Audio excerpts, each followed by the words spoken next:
A little lo-fi local for you up top, my people. This past Saturday, we had a birthday and a very special Lofi Poli Sci anniversary episode, hosted by the amazing Jules Hannessy. Check it out, peeps. And don't forget to check out Friday's latest article of Lo-Fi Global Press talking about economics, how it's not about the money.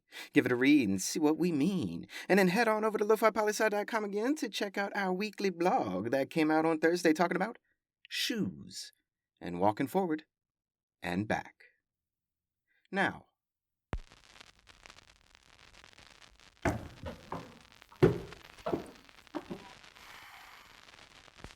here we go.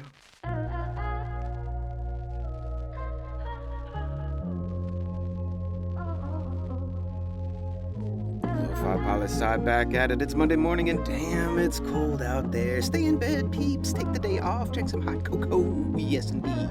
Michael Pickering here talking about our famous question, what's going on in the world today? And let's hit it and catch up with some controversy and some new friends and people doing different things. And may we introduce to you Iran and Saudi Arabia via China. That's right, these regional rivals are now restoring diplomatic relations, opening up embassies, and talking peace and prosperity in the region. My friends, close eyes on this one. We've been eyeing this for a couple years. Iran and Saudi Arabia have been off and on holding backdoor meetings, and now the Middle East is changing right before us. Eyes open, ears to the ground. Lots going down, as wars may be ending.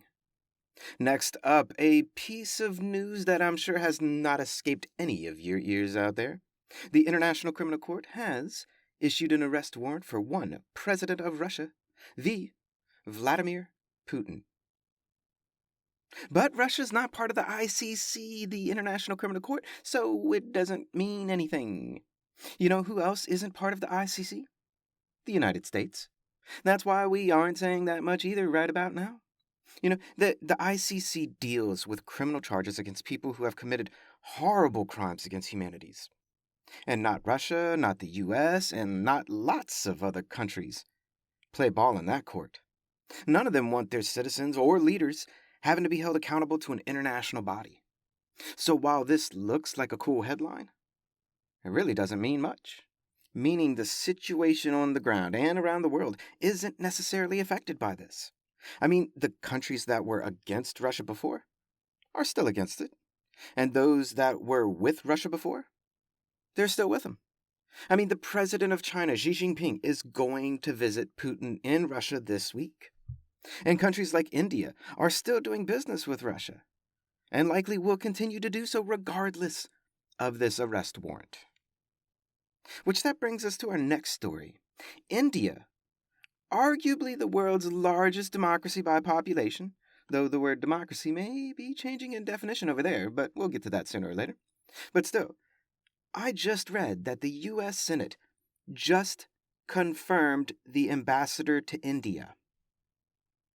I looked at my watch, which I don't have a watch, and I looked at the date, which watch doesn't have a date. This is like 2 years into the administration. Until now, there has been no ambassador to India for over 2 years and 2 months. WTF, people?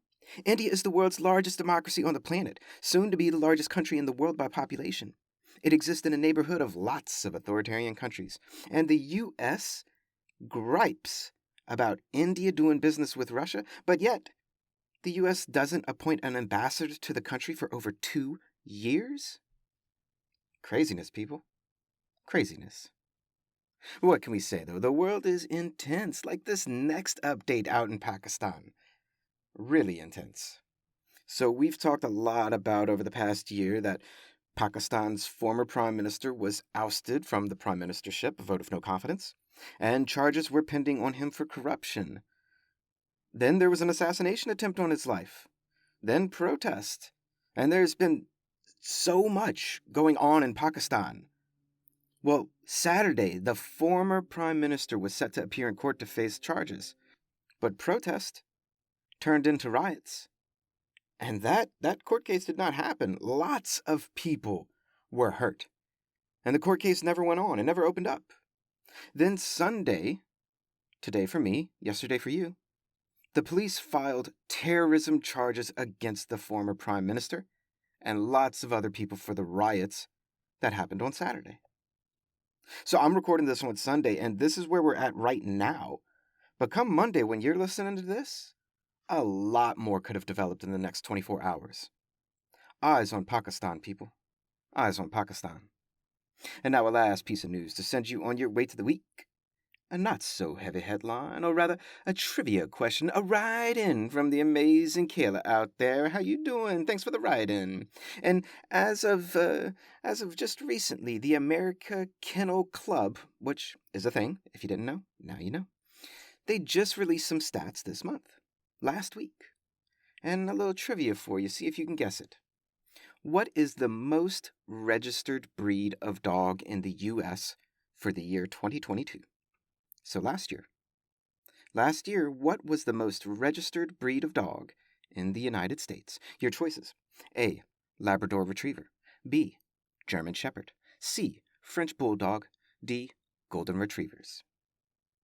A, Labrador Retriever, B, German Shepherd, C, French Bulldog, D, Golden Retriever. And 5, 4, 3, 2, 1. Survey says, well, French Bulldogs have now overtaken Labs. Now you know. And it's a brief snapshot of what's going on in the world today. Check out our 3-year anniversary episode that went out on Saturday with the amazing Jules Hennessy. And don't forget on lofipolisci.com, your weekly dose of the blog and Lo-Fi Global Press's article about economics and power. Always remember that Lo-Fi Poli Sci is more than just me. It's the we that we be. Talk to you tomorrow, Lo-Fi listeners. Pickering, signing off.